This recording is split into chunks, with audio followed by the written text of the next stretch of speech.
अस्सलाम वालेकुम नाज़रीन, आप देख रहे हैं एबीएन न्यूज़ की स्पेशल ट्रांसमिशन और मैं हूं अलीना शिगरी। मेरे साथ स्टूडियोज़ में मौजूद हैं एबीएन न्यूज़ इस्लामाबाद के ब्यूरो चीफ जनाब खालिद जमील साहब। खालिद साहब और हम बात करेंगे दीगर जमातों का रद्द-ए-अमल भी ज़रूर जानने की कोशिश करेंगे। आज मियां नवाज शरीफ साहब जो कि 4 साल बाद मुल्क वापस लौटे हैं और आवाम से उन्होंने कहा है कि जो तरक्की का सफ़र था जो उनके हर दौर में जारी व सारी रहा और जिस तरह से वो हॉल्ट होता था उसको उसी तरह से पाकिस्तान को एक तरक्की के सफ़र पर एक तामीर नौ की उन्होंने बात की है और तरक्की के सफ़र पर दोबारा पाकिस्तान को मुल्क को गामजन करने की बात की है। वो कहते हैं कि वो इंतकाम और बदले की तमन्ना नहीं रखते दिल में, लेकिन सिर्फ और सिर्फ आवाम की खुशहाली पर जोर दिया गया है। लेकिन साथ साथ उनकी तकरीर में बहुत कुछ सुनना भी आवाम मेरे ख्याल से चाहती थी। हम उस हवाले से भी ज़रूर गुफ्तगू करना चाहेंगे कि क्या उनकी तकरीर वही एक जो क्लीशेड जो एक 90 की दिहाई या 2013 से लेकर 17 तक की जो एक उनकी एक सीवी कंसिडर की जाती है, जो वो डेवलपमेंट के काम जो तमाम जो अचीवमेंट्स हैं वो अपनी गिनवाते हैं, क्या वही साउंड की और या फिर उसमें कोई नया भी नज़र आया? क्योंकि इलेक्शंस के हवाले से उन्होंने कोई जिक्र नहीं किया कि वो आया कि मुल्क में बर वक्त इंतखाबात चाहते हैं कि नहीं। आज दुबई से जब वो रवाना हो रहे थे पाकिस्तान की जानिब, तब उन्होंने ज़रूर ये बात कही कि वो 9 मई वाले नहीं 28 मई वाले हैं। तो यानी कि एक तरह से पाकिस्तान तहरीक इंसाफ के हवाले से भी उन्होंने एक ज़रूर एक बयानिया का सहारा या एक 2 प्रोंग स्ट्रैटेजी अगर कहें कि इसके तहत अगर वो अपनी सियासत को आगे लेकर बढ़ना चाह रहे हैं। आज अपनी तकरीर में उन्होंने कहा कि अपने मुखालिफ का वो एक बार उन्होंने नाम लिया, लेकिन उसके बाद उन्होंने कहा कि वो जिक्र नहीं करेंगे, वो इंतशार की सियासत पर यकीन नहीं रखते। बट बहरहाल आवाम की मोहब्बत देखकर उनके जो दुख दर्द थे जिनका वो बार बार अपने तकरीर में जिक्र ज़रूर कर रहे थे, वो कहते मोहब्बत दे के आवाम का प्यार देखकर वो ज़रूर वो भूल गए हैं। इस हवाले से गुफ्तगू करते हैं। खालिद साहब, आज की जो उनकी तकरीर थी, हम पहले भी ट्रांसमिशन में बात कर रहे थे, ज़रा नाजरीन के लिए जिन्होंने हमें अभी ज्वाइन किया है, आपको कैसी लगी उनकी तकरीर और क्या आपको लगता है कि वो एक रिवायती जो सियासी लीडर हैं उसी के तौर पे वही बातें कर रहे थे? देखिए, 3-4 अच्छी चीज़ें भी हैं और 3-4 इसके अंदर नेगेटिव चीज़ें भी हैं। और उनकी तकरीर मजमूई तौर के ऊपर जो नवाज शरीफ 4 साल एक खुद साख्ता जलावतनी गुजारने के बाद आए थे और इस जलावतनी के दौरान और इस जलावतनी से पहले जब उनको हुकूमत से निकाला गया था सज़ा देकर, तो उस वक्त जो उनका लव लहजा था आज वो सारा बदला हुआ था। अगरचे उन्होंने 2-3 मौक़ों के ऊपर ये कहा कि हमें ये देखना होगा कि वो कौन है जो नवाज शरीफ को या हर चंद साल के बाद जो है कौम से दूर करता है और उनको मुल्क से बाहर जाना पड़ता है। फिर उन्होंने एक मौके पे ये भी कहा कि हमें जो है कि वो बुनियादी मर्ज़ दूर करना होगा जमहूरियत, और इसके हवाले से उन्होंने बुनियादी मर्ज़ का लफ्ज़ यूज़ किया। ये अब उसकी ख़ुद तशरीह कर सकते हैं, लेकिन उनका इशारा शायद जो है गैर जमहूरी जो रवैये या ताकतें या इस्टेब्लिशमेंट है उसकी जानिब हो सकता है। फिर उन्होंने कहा कि हमें उन असबाब का जायज़ा लेना होगा जिनकी वजह से बार बार जो है कि पाकिस्तान को पीछे धकेला जाता है। तो ये 3-4 बातें उनकी जो थी वो इस्टेब्लिशमेंट की तरफ जा रहा था। अपने आप को एक विक्टिम के तौर पे ज़रूर उन्हें बुनियादी जो हदफ था उनका, आप माजी में हमेशा उनका हदफ जो है कि वो पीपल्स पार्टी रही थी 80-90 की दिहाई के अंदर जो सियासत थी उनकी उसमें। लेकिन आज की तकरीर में इस्टेब्लिशमेंट कम और PTI या इमरान खान उनका हदफ ज़्यादा थे। एक दफ़ा सिर्फ उन्होंने नाम लिया, लेकिन जितने भी उन्होंने इशारे लिए, इस्तारे इस्तेमाल किए, में नहीं रखता, तस्बीह का जिक्र किया उन्होंने इवन PTI की ख़वातीन और जलसे में जो उनकी एक शिरकत है, जो भी उनका एक अपना अंदाज़ है, उसको उन्होंने तनकीद का निशाना बनाया एक बार फिर। दूसरी तरफ अपने हवाले से कहा जी कि हमारी ग्रूमिंग और तरबियत ऐसी हुई है कि हम कोई ऐसे अल्फाज इस्तेमाल नहीं करते, लेकिन साथ ही उन्होंने ये इंतकाम और बदले के हवाले से इस तनाजुर में इसको ज़रूर आप ये देखें कि अभी उन्होंने जब उन्हें देखा कि इस्लामाबाद, रावलपिंडी और पाकिस्तान में उनके लिए तमाम रास्ते हमवार किए जा रहे हैं वापसी के, तो उस वक्त उन्होंने फिर एक बड़ी गर्मजोश और बड़ा ज़बरदस्त किस्म का धुआंधार किस्म का अपना वो जो रवायती बयानिया था उस पर मबनी एक बयान दिया था, जिसमें उन्होंने कहा था जी कि अब वो मट्टी पाव वाली बात नहीं होगी, हिसाब होगा, एहतसाब होगा। और उसमें उन्होंने फिर नाम भी लिए कमर बाजवा का दोबारा और फैज़ हमीद का। लेकिन फिर शहबाज शरीफ साहब को इमरजेंसी 24 घंटों के अंदर अंदर वापस लंदन यात्रा करनी पड़ी और जाके कोई एक सबक पढ़ाया उन्होंने, तो वो सबक का आज असर नजर दिखाई दे रहा था यहाँ पर। खालिद साहब, एक सवाल, आपको मिसिंग क्या लग रहा था उनकी तकरीर से? क्या सुनना चाहते थे? देखिए, दो तीन चीज़ें जो हैं वो बड़ी अहम है। एक तो ये कि जो उनका वोट को इज्जत दो का बयानिया था उसकी झलक बिल्कुल नज़र नहीं आई इसके अंदर। उन्होंने अगरचे मैंने पहले शुरू में कहा ना, दो तीन इशारतन उन्होंने बातें की, लेकिन वो खुल के बात नहीं की कि वोट देखिए, अगर जमहूरियत के अंदर बुनियादी तौर के ऊपर जमहूरियत क्या है, वो बैलेट के ज़रिए तमाम फैसले होते हैं, वो बुलेट के ज़रिए नहीं होते। तो वो बैलेट की बात जो है वो नवाज शरीफ साहब ने नहीं की। और इसकी वजह क्या हो सकती है, जो एक वो क्लाउड बना है डील की, जो एक इंप्रेशन है, एक वो भी हो सकता है। और दूसरा जो है कि देखें, इलेक्शन कमीशन के ऊपर वो छोड़ रहे हैं। पाकिस्तान आने से पहले जब उनसे सवाल पूछा गया तो फिर उन्होंने कहा जी कि इलेक्शन कमीशन अब पाकिस्तान का काम है इलेक्शन करवाना, बस इतना उन्होंने कहा है। और अपने इस खिताब के अंदर इलेक्शन दूर दूर तक जिक्र नहीं है, और उनके प्लान में भी इलेक्शन दूर दूर तक जिक्र नहीं है, क्योंकि नहीं चाहेंगे इस वक्त इलेक्शन पाकिस्तान की तमाम सियासी जमातों मासवाए एक के या उसके इत्तेहादी के वो एक सियासी मौत उन्हें नज़र आ रही है, इसलिए वो इलेक्शन से भाग रहे हैं। वो तमाम हथकंडे, चाहे वो सियासी हैं, गैर सियासी हैं, कानूनी हैं, गैर कानूनी हैं, इस्तेमाल हो रहे हैं ताकि इलेक्शन को जितना मर्जी डिले किया जा सके। लेकिन वो एक अफाम तफहीम की, सब को मिलकर मुत्तहिद होकर, रियासत को, स्तून को, इन सब को मिलकर चलने की बात कर रहे हैं। अब ये बड़ा एक मुबहम सी बात है। इसके अंदर अगर पिछले आप 2-3 हफ्तों के अंदर देखें, मौलाना फजल रहमान साहब का बयान, जरदारी साहब का, बिलावल भुट्टो का और प्रेसिडेंट आरिफ अलवी का भी, तो वो सारे के सारे की सियासी हमें स्पेस क्रिएट करनी चाहिए, सियासी गुंजाइश निकालनी चाहिए, एक सियासी मुफाहमत की माहौल होना चाहिए, सबके लिए ओपन फील्ड होना चाहिए, ये बातें की जा रही हैं। तो ये अब इसके साथ ही जो है कि 9 मई का तज़किरा तमाम सियासी PDM की ख़ास तौर के ऊपर जमातें करती हैं। और शेख रशीद साहब ने तो अपने इंटरव्यू में कहा कि हर जुम्मे के खुतबे का हिस्सा होना चाहिए 9 मई की मजम्मत। तो आप पता नहीं उन्होंने तंज़न कहा है या उन्होंने अकीदतन कहा है या उन्होंने दिल से कहा है, जैसे भी कहा है, कागज़ उनके सामने थे, वो चीज़ें बहुत सी वाज़ेह होती हैं। लेकिन मियाँ साहब की पार्टी बेसिकली 9 मई के ऊपर ही सारी की सारी सियासत थी। और इस वक्त जो पिछले 3-4 महीनों के अंदर PTI के खिलाफ पूरे मुल्क में एक महाज बनाया और उसके नतीजे के अंदर कोई तफरीक नहीं छोड़ी, कोई भी आपको कानूनी आइनी जो है कि तमाम अदालती फैसलों को भी रोंदा जा रहा है इस सिलसिले में। पर आपको उस पे मियाँ साहब बिल्कुल खामोश, इलेक्शन पे और उसके ऊपर बिल्कुल खामोश हैं। तो ये जो मियाँ साहब मुफाहमत की बात कर रहे हैं, वो कह रहे हैं जी कि आइन की रूह के मुताबिक जो है मुत्तहिद होकर फ्यूचर लायमल बनाया जाए। अब आइन की रूह तो ये कहती है कि 90 दिन के अंदर इलेक्शन होने चाहिए, तो उसके ऊपर उन्होंने बिल्कुल बात नहीं की। तो इसलिए उनकी बातों के अंदर तजाद भी नजर आया। तो वो सही कहा कुंडी साहब ने जो रिस्पॉन्ड किया था पिछले दिनों में कि कहाँ आइन में लिखा है कि मियाँ साहब वापस आएंगे तो इलेक्शन होंगे। तो बहरहाल, लेकिन खालिद साहब ये भी कि जब ये जाते हैं कैंपेनिंग मोड में, जब ये मैदान में उतरते हैं, तो आपको लगता है कि ये आज उनकी तकरीर में अगरचे वो उस तरह से इमरान खान या 9 मई को वो हवाला नहीं दे रहे, लेकिन वो अपनी कैंपेनिंग में वो एक जरूर उसके वो बुनियाद बनाएंगे इस बात को, एंटी स्टेट एंटिटी के तौर पे इमरान खान को, और उसी पे इनका अभी ये देखना होगा। 2 चीजें बड़ी अहम है नेक्स्ट वीक के अंदर खास तौर पर। मियाँ साहब ने भी मेरा ख्याल है कि अपनी जो इस वक्त हिफाजती जमानत है ना, उसको कंफर्म करने के लिए राह हमवार की है आज की तकरीर में। अगर उनकी तकरीर ज़्यादा सख्त होती, वो दोबारा जो है कि वो जनरल कमर जवेद बाजवा या जनरल परवेज़ मुशर्रफ, जनरल फैज़ हमीद या इस किस्म की वो नाम ले के ललकारते, धुआंधार किस्म की तकरीर करते, तो आवाम के अंदर यकीनी तौर पर बड़ा गर्मजोशी पैदा होनी थी। उनके कारकुनों में भी एक दोबारा बलबला और जान पैदा होना था, लेकिन शायद वो खुद जो है जेल की सलाखों के पीछे चले जाते। उनकी अभी हिफाजती ज़मानत है, सिर्फ बाकी मामला अभी होने हैं। तो मेरा ख्याल है उन्होंने अपनी जो ये ज़मानत है उसको कंफर्म करने के लिए आज इस हद तक किया है। जब वो ज़मानत कंफर्म हो जाएगी, केसेस उनके ख़त्म होते हैं, जो भी आगे मामला चलता है, तो फिर जब वो इलेक्शन कैंपेन में जाएंगे तो अगेन उनका जो टारगेट है, मेरा ख्याल है अभी उनका हरीफ जो है वो तहरीक इंसाफ है, अभी उनका हरीफ स्टैब्लिशमेंट नहीं है, वो उनकी जो इत्तेहादी है। तो पंजाब के अंदर इस जो चैलेंज इस वक्त जो कर रहे हैं वो PTI है, तो आज भी उनकी तकरीर के अंदर उन्होंने उसी को टारगेट किया और आगे भी यही होगा। और दूसरे एतबार से PTI के लिए भी नेक्स्ट वीक 2 वीक्स जो बड़े अहम होंगे। साइफर केस में भी इमरान खान की ज़मानत की दरख्वास्त है, इसीलिए एहतसाब अदालत के अंदर जो केसेस थे उनमें भी उनकी जो अबूरी ज़मानतें थी अदम पैरवी की बिना पर ख़त्म हुई थी, तो उनमें तो फिर इस्लामाबाद हाई कोर्ट ने वो 9 केसेस में फैसला दे दिया और उनको वो ज़मानतें मिल भी गई। उसी तरह इनमें भी मिल जाएंगी।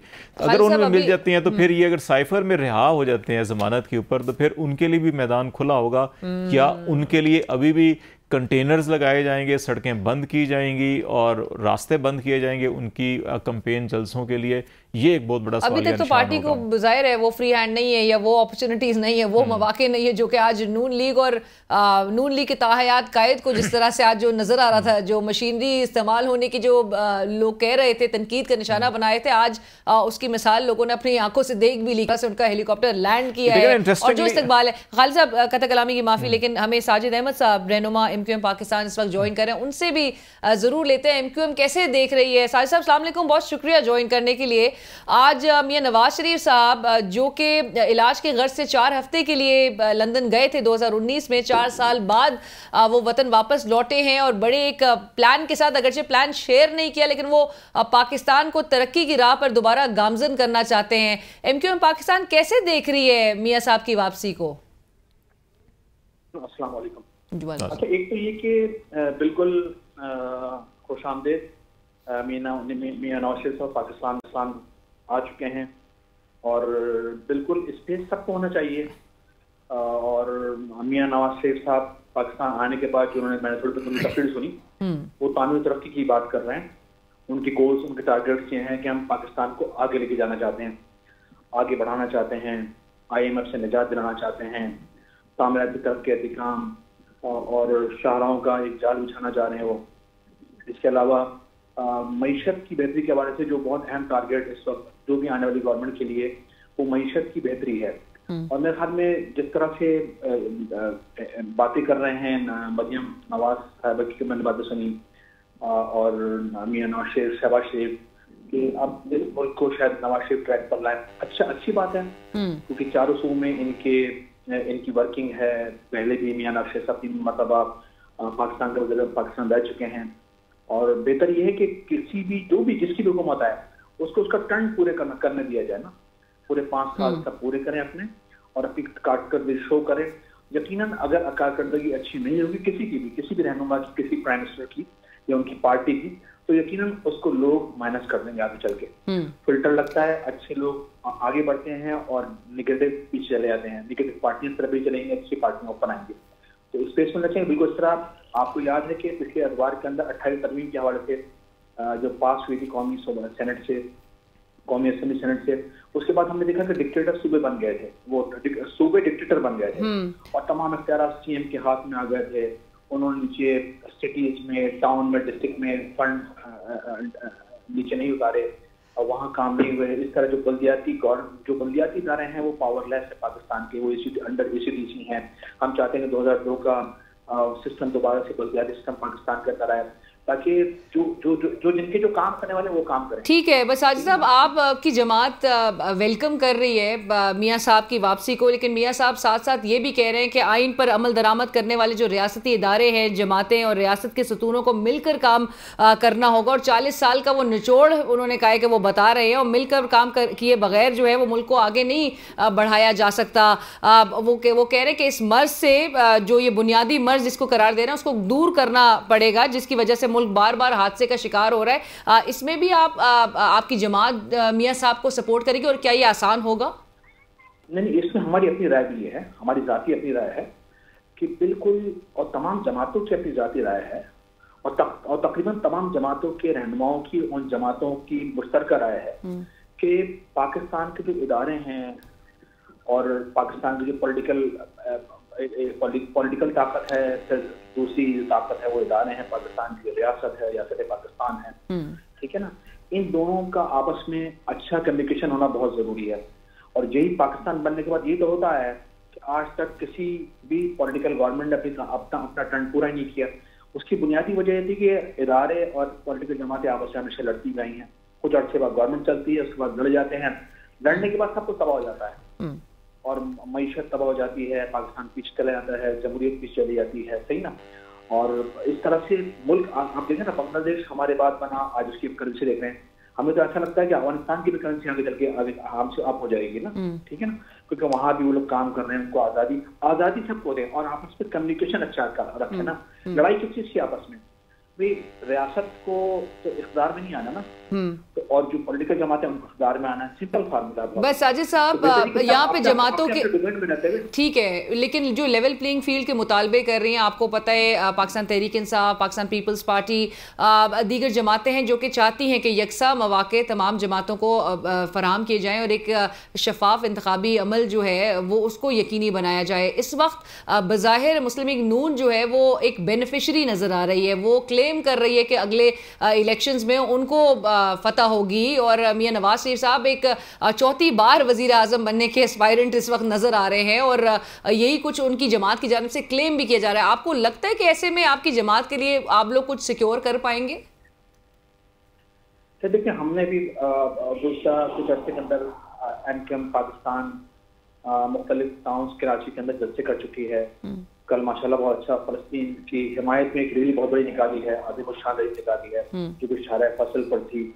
तो लोगों का एमकेएम तो लोगों से इंटैक्ट है, और एमकेएम के कारकुनान ग्राउंड पर यूसी टाउन की सतह पर लोगों के जाती जो मसले मसाइल होते हैं, प्रॉब्लम्स होती हैं, पानी, बिजली, सैलरी, इलेक्ट्रिसिटी, जहाँ तक उनके अपोजिशन उसको हल करने की कोशिश करते हैं, ठीक है ना, और उसको हल कर रहे हैं। तो हम तो लोगों से इंटैक्ट हैं। ठीक है। और आप नहीं चाहेंगे कि आपका मुखालिफ भी कोई माइनस हो या इलेक्शन के प्रोसेस से बाहर हो? आप चाहेंगे कि सबके लिए मौके हों? देखिए, सबको मौके मिलने चाहिए। एक बात ये भी कि 2018 के अंदर जिस तरह से इलेक्शन करवाए गए, यानी एमकेएम की सीटें माइनस कर दी गई और यहाँ से किसी और को पीटीआई को जितवा दिया गया था, और वो सब कुछ जो कुछ हुआ ना पाकिस्तान में 2018 के अंदर, उससे पहले तो इस अमल को, इस प्रोसेस को रुकना चाहिए। कोई किसी के लाडा नहीं हो, सब अपनी ग्राउंड पर परफॉर्मेंस दें, लोगों में जाएं, लोगों को मुतमईन करें, लोगों को खुश करें और हजार में आए। और जब लोग देखेंगे कि इनकी परफॉर्मेंस अच्छी नहीं है, उसको डिलीट कर देंगे लोग, पॉलिटिक्स से, पार्लियामेंट से, इदारों, हर जगह से, ठीक है ना। तो ये पॉलिटिक्स का तरीका भी है। बेहतर ये है कि अब पाकिस्तान के अंदर इस्लाहात की जरूरत है। तमाम सेक्टर आप देख लें कि आज पाकिस्तान की मईशत खत्म एंड पर है। ऐसा लगता है कि टेक्निकली पाकिस्तान डिफॉल्टर हो चुका है, या उस तरफ बहुत करीब है उसके ना। तो ये बहुत खतरनाक सिचुएशन है। उसकी बुनियादी वजह भी ये है, अगर आप पॉलिटिकल जमात से पूछें या इदारों से पूछें, तो आपस में मिसकम्युनिकेशन की वजह से सब दबाव हो रहा है। कोई एक दूसरे पे एतबार नहीं कर रहा। सब समझ रहे हैं कि शायद हम अच्छा काम कर सकते हैं, दूसरा शायद पाकिस्तान के अगेंस्ट काम कर रहा है, या पाकिस्तान के लिए उस तरह परफॉर्म नहीं करता, तो इसको उस तरह से करना चाहिए था। तो बेहतर यह है कि बार बार फार्मूले, आप नवाज शरीफ आ गए, फिर हेड मोहतरमा 2 मरतबा वज़ीर आज़म बनी, हट नहीं, और नवाज शरीफ साहब 3 मरतबा बने, 2.5 साल भी नहीं पूरे किए, हट गए। इस तरह से टर्न पूरा करने दिया जाए, ठीक है ना। टर्न करने के बाद ही पता चलेगा ये जमात, ये वज़ीर आज़म कितने पानी में थे, इन्होंने 5 साल में कितना काम किया, कितने बड़े प्रोजेक्ट पाकिस्तान के अंदर लॉन्च किए, लोगों को कितना रोजगार देने में कामयाब हुए वो, ठीक है ना। जो भी पार्टी है, हेल्थ के सेक्टर पे, एजुकेशन के सेक्टर पे, ट्रांसपोर्ट पर, इंटरनेशनल जो कम्युनिकेशन है, ताल्लुकात हैं, वो कैसे हैं, ये सब कुछ बहुत जरूरी है पाकिस्तान के लिए, और हम हर मामले में बहुत पीछे हो चुके हैं। Right, thank you so much, बहुत शुक्रिया साजिद अहमद साहब, रहनुमा एमकेएम पाकिस्तान इस वक्त हमसे बात करे थे। खालिद साहब, would you like to respond to it? देखिए, इसमें 2-3 चीज़ बड़ी अहम है कि नो डाउट इसमें साजिद साहब सही कह रहे थे कि तमाम जमहूरी हुकूमतों को अपनी मुद्दत पूरी करनी चाहिए, और बदकिस्मती से ये उस जमात से तल्लुक़ रखते हैं जो पीटीआई की इत्तेहादी हुकूमत थी, और इनके अलग होने से पीटीआई की हुकूमत और प्राइम मिनिस्टर को अपनी मुद्दत पूरी नहीं कर सके थे। ये वो चंद नंबर्स बड़े एक इंटीग्रल रोल प्ले किए बड़े, और ये कह रहे हैं कि जी कि होना चाहिए, तो इनको फिर उस वक्त भी सोचना चाहिए था कि अच्छा, ये एक मैंडेट था, हम इत्तेहादी हैं, तो हमें आगे कैसे चलना है या क्या नहीं चलना। और एक ऐसा हुकूमत जिसके अंदर बजाते खुद 2 साल तो क्राइसिस सारा का कोविड और ये सारी चीज़ें गुजर गई थी, तो 1-1.5 साल अभी उनको परफॉर्म हुआ था, और उस 1-1.5 साल के अंदर वर्ल्ड बैंक, IMF सारे ये एडमिट कर रहे थे कि पाकिस्तान उन 5 ममालिक में से है जिसने बहुत जल्द इकनॉमिक रिवाइवल किया है, और इसको एज एग्जाम्पल वो देख रहे थे कि इसको कैसे हम फॉलो करें, और ताकि बाकी जो डेवलपिंग कंट्रीज़ हैं वो भी इसको एज एग्जाम्पल ले सकें। तो ये पाकिस्तान उन ममालिक में था, लेकिन फिर एकदम से ये सारा कुछ रजीम चेंज हुआ, तो 1.5 साल के अंदर जो कुछ हुआ, आज हम इस नतीजे पहुँचे हैं। तो हमारी ये सियासी जमातें, जब हम अपने छोटे छोटे सियासी मफादात के लिए चलती हुई जमहूरी हुकूमतों को डिरेल करते हैं, उस वक्त हमें ये सोच नहीं होती, लेकिन जब दोबारा कोई मैदान सजाया जा रहा होता है तो फिर कहते नहीं, अब हम अगर इसमें दोबारा हमारा कोई किरदार होगा तो हमें 5 साल पूरे करने दिया जाए। मेरा ख्याल है कि वो जो मिसाक जमहूरियत की स्पिरिट थी ना, जैसे मियाँ साहब कह रहे हैं जी आइन की रूह के मुताबिक हमारे लिए अमल किया जाए, आइन की रूह के मुताबिक दूसरों के लिए वो रूह बदल जाती है, शायद उसमें कोई बदरू आ जाती है। लेकिन मैं ये कल्चर को जो है ना बिल्कुल खालिद साहब इसका जवाब दीजिए, ये किस तरह से ये हासिल कर सके कि अगरचे एक और जो कहते हैं ना कि कलमा हक अगर ये बुलंद कर रहे हैं, ये कह रहे हैं कि बुनियादी मर्ज को जो है वो दूर करना होगा, सबको इकट्ठे होना होगा और बुनियादी मर्ज को दूर करना होगा, जिसकी वजह से मुल्क हमेशा बार बार हादसे का शिकार हो रहा है। आपको लगता है कि ये करना इनके लिए मुमकिन हो सकेगा, या ये जो कि एक इम्प्रेशन है इस वक्त एक डील का कि मियाँ साहब मुल्क वापस आ रहे हैं, किसी डील के नतीजे में उनकी कुछ कह रहे हैं कि जी इंटरनेशनल इस्टेब्लिशमेंट भी इन्वॉल्व थी इसमें, उनके मुकमुका इसमें शामिल है, वो बड़ी मुलाकातें दीगर ममालिक के जो है नेशनल सिक्योरिटी एडवाइजर्स से करते रहे हैं इस 1 साल के दौरान में, डायरेक्ट इस्टेब्लिशमेंट से डील कर रहे हैं। तो आपको लगता है कि जो अपनी वापसी और जो इम्प्रेशन और जिस बैगेज के साथ वो वापस आए हैं कि वो डील के नतीजे में वो ये सिक्योर कर सकेंगे? देखें, 2 चीज़ें हैं। एक तो ये मेरा ख्याल है कि ये सारी जो कहते हैं ना फार्म और तफहीम के साथ, ये उसी डील के नतीजे में बेसिकली कि जो उनके इत्तेहादी मुमकिन हो सकते हैं और जो जिनके साथ डील करके इत्तेहादी बन के वापस आए हैं, वो ये कह रहे हैं कि हमें बस अपना ये सारा जो है ना कि ये महफूज रखना चाहिए, सिक्योर रखना चाहिए और आगे चलना चाहिए। अब एक चीज़ जो सबसे बड़ी है, जो मैं कह रहा हूँ मिसिंग थे इसके अंदर 2-3 चीज़ें जो हैं कि अब ये देखना होगा कि अभी हम पिछले 2 हफ्तों से जब भी बात करते हैं कि आप ये सियासी गुंजाइश इसकी बात करते हैं, कहते हैं नहीं 9 मई वाले तो बिल्कुल जो वो सियासतदान ही नहीं है, ये भी नहीं है, वो भी नहीं है। अच्छा, अब इंटरेस्टिंगली 9 मई के सारे मामलात के अंदर अभी तक किसी एक केस में चालान पेश नहीं हुआ। अब 9 मई को अब गुजरे हुए जो है कि 4-5 महीने हो चुके हैं, ठीक है। अब आप अगर जो है कि बल्कि अगले 9 नवंबर को जो है कि 6 महीने हो जाएंगे, 5.5 महीने हो चुके हैं। आपने ख्वातीन को, बुजुर्गों को, शहरियों को, सियासतदानों को, पार्लियामेंटेरियंस को कैद किया हुआ है, जेलों में डाला हुआ है, एक जमानत के बाद दूसरी के बाद तीसरी के बाद चौथी, और एक ही वक्त एक ही दिन में 4 मुख्तलिफ मुकदमात के बारी बारी जो आप मुकदमात डाल रहे हैं, लेकिन आप किसी एक केस में चालान नहीं पेश कर सके, आपकी तफ्तीश मुकम्मल नहीं हो सकी, और आप कहते हैं जी हमारे पास इतने सॉलिड, ठोस, नाकाबिले तरदीद सबूत हैं कि जनाब ये बच ही नहीं सकते। तो फिर आप 5 महीनों के अंदर तो सजा दे कि आप इनको जेल में जो है कि बंद कर चुके थे, लेकिन एक चालान नहीं पेश कर सके। दूसरी तरफ जो है कि मामलात आप कहते हैं कि जितने भी आप सर्वे करवा रहे हैं उसके अंदर उसका ग्राफ, उस पार्टी का ग्राफ मुसलसल बढ़ता हुआ जा रहा है। तो इसलिए आप जो है कि मेजॉरिटी ऑफ द पीपल को आप दीवार के साथ लगाकर, अब एक जमात को दीवार के साथ नहीं लगा रहे, आप majority of the people of Pakistan को दीवार के साथ लगाकर आप ये समझ रहे हैं कि हम कोई इस किस्म की कहानी बना लेंगे। मेरा ख्याल है कि इस दफ़ा जितने भी ये जो प्लानर्स हैं या एग्जीक्यूटर्स हैं, वो इस सोशल मीडिया की पावर को अब जाके उनको अंदाज़ा हुआ है। जब वो ये प्लान सारे बना रहे थे कि हम इस हुकूमत को बदलेंगे, ये करेंगे, फिर इस तरह से लाएंगे, फिर यूं करेंगे, तो ये करेंगे, तो वो जो 10 अखबारात और एक टीवी होता था PTV, उस दौर की जो पेपर से उनको देख के उन्होंने वो तो कर लिया सारा कुछ। लेकिन ये जो हर बंदे के हाथ में ये जो टीवी है, रेडियो है, इसको काबू नहीं कर सके, और अब इसको काबू करने के लिए खालिद साहब इसमें एक अच्छी बात मुझे ब्रेक का कहा जा रहा है, मैं ब्रेक शामिल करती हूँ, लेकिन उससे पहले जाते जाते हम ब्रेक के बाद इस डिस्कशन को कंटिन्यू करेंगे और बात करेंगे कि मियां नवाज शरीफ साहब जो रिकन्सिलिएटरी मफाहमती जो एक इंप्रेशन मिल रहा है आज की उनकी पहली तकरीर से वतन वापस आने के बाद, कि वो मफाहमत सबको साथ लेकर चलने की बात हो रही है, वो इंतकाम और बदले की दिल में तमन्ना नहीं रख रहे हैं, तो ऐसे में क्या वो एक लेवल प्लेइंग फील्ड की बात भी करना आगे, जो उनकी अगर तकारीर जिस तरह से होगी, अब चूंकि रोजाना की बुनियाद पे कुछ ना कुछ नून लीग से आता रहेगा, कुछ ना कुछ मवाद, इस पे बात करेंगे कि क्या वो चाहेंगे कि उनका वाहिद जो सबसे बड़ा ओपोनेंट इस वक्त जेल में है वो भी बाहर हो, मैदान में दोनों जो है वो टीम्स को बराबर के मौके जो है फराहम किए जाएं, और एक फेयर इसको एक इलेक्शंस करार दिया जाए। एक ब्रेक के बाद हाजिर होते हैं नाज़रीन। ब्रेक के बाद एक बार खुशामदीद ABN न्यूज़ की स्पेशल ट्रांसमिशन में, और ब्रेक के बाद हमें ज्वाइन कर रहे हैं बैरिस्टर दानियाल चौधरी साहब, रहनुमा पाकिस्तान मुस्लिम लीग नवाज, दानिया साहब अस्सलाम वालेकुम, बहुत शुक्रिया ज्वाइन करने के लिए। मुबारक हो कि आपके जमात के ताहयात कायद 4 साल बाद पाकिस्तान वापस लौटे। आज उन्होंने पहली तकरीर भी की। Numbers looked very impressive on screen at least. मुझे बताइएगा कि जो नवाज शरीफ साहब की तकरीर थी, अभी हम बात करते बहुत चीज़ें मिसिंग भी उसमें नजर आई, और कुछ जो माजी की जहाँ पर वो तरक्की की बातें बहुत प्रिडिक्टेबल भी चीज़ें थी, लेकिन नवाज शरीफ साहब ने एज एक्सपेक्टेड डायग्नोसिस तो उन्होंने ज़रूर बताए, लेकिन उन्होंने मेडिसिन प्रिस्क्राइब नहीं की कि जो मुल्क को जिन हालात में पहुंचाया गया या जिस नहज पे पहुंचाया गया उसको आगे कैसे लेकर बढ़ा जाएगा। देखिए, सबसे इम्पोर्टेंट बात यह है कि आज लाखों का मजमा था उधर मियां नवाज शरीफ को रिसीव करने के लिए, और ये पाकिस्तान में हिस्टोरिकल ऐसा हुआ कि लोग 15-15, 16-16 किलोमीटर की लाइनों में लगे हुए थे और क्या नाम है, वहां पहुंच नहीं सके।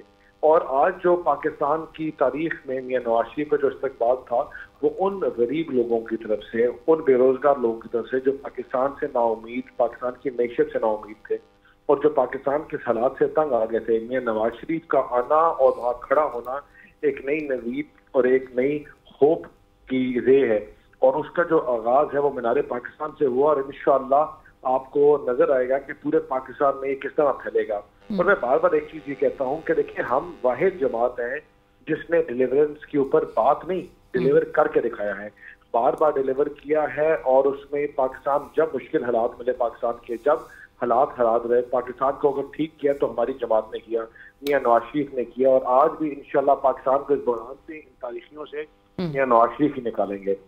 राइट दानियाल साहब, नवाज शरीफ साहब ने चूंकि ये भी मेंशन किया कि वो अपने दिल में इंतकाम और बदले की तमन्ना नहीं रखते, वो सिर्फ खुशहाली पे, कौम की खुशहाली पे फोकस करेंगे। क्या एक्सपेक्ट किया जा सकता है that he will be reconciliatory towards other political parties, और वो चाहेंगे कि जो लेवल प्लेइंग फील्ड हो वो इवन पाकिस्तान तहरीक इंसाफ या उनके चेयरमैन जो उनके बहुत बड़े ओपोनेंट है उनके लिए भी हो? जी, ऐसा कौन सा बंदा हो सकता है कि जो दिल में जिसके साथ इतना जुल्म हुआ हो, जिसकी अपनी शरीक हयात को कंधा ना दे सके, अपनी माँ को कंधा ना दे सके, बाप को ना दे सके। मियां साहब इंतकाम, इन तमाम चीजों के बावजूद इंतकाम की सियासत को पीछे छोड़ के आए थे, और जिस दिन 2016 में हुकूमत, अभी 2 साल पहले, जब 16 महीने पहले हुकूमत चेंज हुई, तो इंतकाम की सियासत को पीछे छोड़ के, अपनी सियासत को पीछे छोड़ के मुल्क को बचाया, और अभी भी मुल्क को बचाने की बात करते हैं। मुल्क को बचाएंगे और इंशाल्लाह पाकिस्तान को आगे लेके जाएंगे, और वो नहीं चाहेंगे कि किसी को माइनस करके इलेक्शन प्रोसेस से वो फिर मैदान में उतरे। कहा कि नहीं, किसी को भी माइनस करके नहीं, जो भी सिस्टम है वो सिस्टम का हिस्सा बनेगा, जो चल रहा है वो चले, और इसी तरह चलेंगी चीजें। राइट दानियाल साहब, एक और चीज जो आज मियां साहब 2022 के अगस्त के, और उनके हाथ में बिल भी मौजूद था, वो कहे थे 2017 में बिल के कंपैरिजन्स किए और 2022 के अगस्त में, और जिसमें उनके भाई की हुकूमत थी, तो लोग भी परेशान है कि हुकूमत तो आप लोग ने टेक ओवर कर ली थी मामलात, तो अगस्त 2022 में तो नंबर्स का हिसाब जो है वो आपकी जमात को भी देना पड़ेगा। देखें, जो पिछले 16 महीने हमने किया है वो सब में फायर फाइटिंग की है, वो लगी हुई आग जो पाकिस्तान के हर गली कूचे में थी, जो पाकिस्तान के हर घर में थी, जो 4 साल इन्होंने तबाही निकाली, वो हमने आग बंद की। और अब इंशाल्लाह अगले 5 साल तरक्की का सफर शुरू होगा और पाकिस्तान की हम रीबिल्डिंग करेंगे। अच्छा दानिया साहब, एक चीज़ जो खालिद शबील बोल रहा हूँ मैं, और मियाँ साहब ने कहा 2-3 वाक़ों के ऊपर कहा कि वो कौन है जो नवाज शरीफ को हर वक्फे चंद साल के बाद जो है कि वो मुल्क से, कौम से दूर कर देते हैं, और फिर उन्होंने ये भी कहा कि बुनियादी असबाब हमें देखने होंगे, या वो ये कह रहे हैं कि पाकिस्तान में जो बुनियादी मर्ज़ है उसको देखना होगा और उसका हल निकालना होगा। ये इशारतन बज़ाहिर तो वो इस्टेब्लिशमेंट या गैर जमहूरी रवैये जो हैं उसकी तरफ इशारा कर रहे थे, लेकिन आज खुल के नहीं बोले। बहुत से लोगों का ये ख्याल है कि शायद जो अंडरस्टैंडिंग या मुफाहमत या डील के नतीजे में आए हैं, तो वो अभी जो बयानियाँ वो गुजरांवाला में या लंदन में बैठ के कहा करते थे कि हम उनसे हिसाब लेंगे जिन्होंने मुल्क को डिरेल किया, जमहूरियत को डिरेल किया, तो उससे क्या मियाँ साहब अब बैकफुट पे चले गए हैं, या ये बुनियादी अवामिल क्या हो सकते हैं? बैकफुट और फ्रंट फुट की तो बात ही कोई नहीं है। सिर्फ बात है पाकिस्तान को बचाने की, मुफाहमत की, मुल्क की मैशत को बचाने की, और वो मियां नवाज शरीफ ने इंशाल्लाह वो सफर शुरू कर दिया है, उसको हम करेंगे। बेशक उसके लिए हमारी सियासत कुछ अर्सा दाव में लगी, मुश्किल हालात रहे, लेकिन आज जब उन्होंने ये बात की कि उन अनासर को या उन लोगों को फर्द वाहिद और उनकी बातें की, लेकिन देखिए हमें हमने बार बार डिलीवर किया। मुशर्रफ के 10 साल के अदवार के बाद जब मुल्क तारीखियों में था तो हमने पाकिस्तान को दोबारा रीबिल्ड किया। उससे पहले हमने 92-93 में पाकिस्तान को तरक्की की राह में डाला। फिर उसका तोहफा क्या दिया कि आपको फिर मियां नवाज शरीफ को जला वतन और जेलों में, और फिर उसके बाद 10 साल की जला वतनी।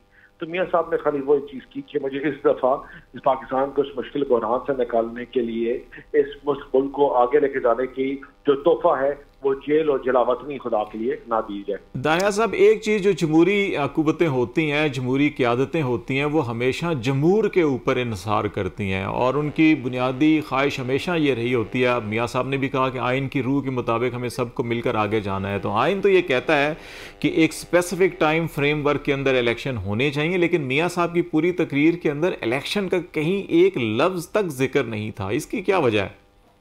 देखिए, हम तो चाहते हैं इलेक्शन कल हो, आज के बदले, और इलेक्शन जितने जल्दी हो सके हम इलेक्शन करवाएं। और मियां नवाज शरीफ की आज तकरीर में इलेक्शन का जिक्र ना करना, उसकी सिर्फ एक ही रीज़न है कि वो this is an understood thing कि इलेक्शन होने चाहिए। हम सबसे ज़्यादा अफेक्टेड जमात रहे हैं और हम चाहते हैं इलेक्शन हो, लेकिन जो अभी हालात हैं वो हालात का जो तकाजा है वो ये था कि मियां साहब की ये स्पीच थी, और ये एक हारे हुए लीडर की स्पीच नहीं थी, विनिंग स्पीच थी। और विनिंग स्पीच ऐसी ही होती है, और वो विनिंग स्पीच छक्का मारने का मैच जीतने के बाद स्पीच थी। दानियाल साहब, ये भी जरूर बताइएगा कि चूंकि मियां साहब 2019 में 4 हफ्ते की बेल पर गए थे मुल्क से बाहर और उनको 4 साल लगा मुल्क वापस आने में, उसके रीजंस उन्होंने क्यों नहीं बताया आज अवाम को? जी जी, आपको आवाज आ रही है? ये किसके रीजंस नहीं बताए? जो 4 साल जो उनके कयाम लंदन में जो उनका कयाम था, अगरचे वो गए इलाज के गर्ज से थे। किसको नहीं पता कि उसके रीजंस किसको नहीं पता, या किसको नहीं पता कौन था क्या था? सबको पता है। कितनी दफा उनका नाम ले चुके हैं, और क्या करेंगे? बाबूड को आके मुक्के और मारने और लड़ने से तो रह गए। आई थिंक कि हमने जो ही हमने कहा कि हमने इन तमाम चीजों को पीछे छोड़ के, इन तमाम बातों को पीछे छोड़ के मुल्क की सियासत को, मुल्क की जो इश्यूज हैं उनको हाईलाइट किया, उनकी बात की, और पाकिस्तान की जो बेरोजगार और गरीब बंदे की सियासत है उसकी बात की, और मुल्क को आगे लेके जाने की बात की। राइट। सो इलेक्शन कैंपेनिंग में भी आप लोग जब मैदान में उतरेंगे तो हमें इस किस्म के नारे भी, एहतसाब की आवाज जो है वो सुनाई नहीं देगी, वो सिर्फ और सिर्फ तरक्की पर फोकस होगा। देखिए, हम मुफाहमत की बात कर रहे हैं, मुफाहमत की सियासत कर रहे हैं, बार बार ये कर रहे हैं, लेकिन इसका ये मकसद मतलब नहीं है कि जो हमारे साथ जमात के साथ हुआ वो हम उसका जिक्र नहीं करेंगे। उसका जिक्र बिल्कुल करेंगे, लेकिन जो उसका आगे फैसला है क्या करना है वो रब के ऊपर छोड़ दिया है। राइट। दानिया साहब, ये भी बता दीजिएगा, पीटीआई ने रिसेंटली सदर मुमलिकत से मुलाकात करके ग्रैंड डायलॉग की रिक्वेस्ट की है कि सियासी जमातों और जो पावर स्ट्रक्चर के जो स्टेक होल्डर्स हैं तमाम, उनके दरमियान होनी चाहिए डायलॉग। ग्रैंड डायलॉग उनके साथ होता है जिनके जो 9 मई के वाकयात में शामिल ना हो, जो पाकिस्तान को जलाने में शामिल ना हो, मुल्क को आग लगाने के में शामिल ना हो, मुल्क को तोड़ने में शामिल ना हो। जो लोग जिनका मकासद ही मुल्क को डे वन से, जब 5 रुपए की रोटी, 60 रुपए का डॉलर और 50 रुपए का फ्यूल था, तब भी उनकी सियासत थी मुल्क को जलाना, गिराना, मुल्क को बंद करना, और आज भी वही थी, तो उनसे क्या मुफाहमत की बात करें? सो मियां नवाज शरीफ साहब नहीं चाहेंगे कि पाकिस्तान तहरीक इंसाफ के साथ डायलॉग किया जाए? देखें, अगर इमरान खान के अलावा कोई नॉर्मल बंदा जिसका मेंटली हालात ठीक हो, ज़हनी हालात ठीक हो, जो जिसके जो मुल्क का दर्द रखा हो, गरीब का दर्द रखता हो, और बातों से बढ़ के आगे काम करना चाहिए, तो बिल्कुल उनके साथ बात की जा सकती है।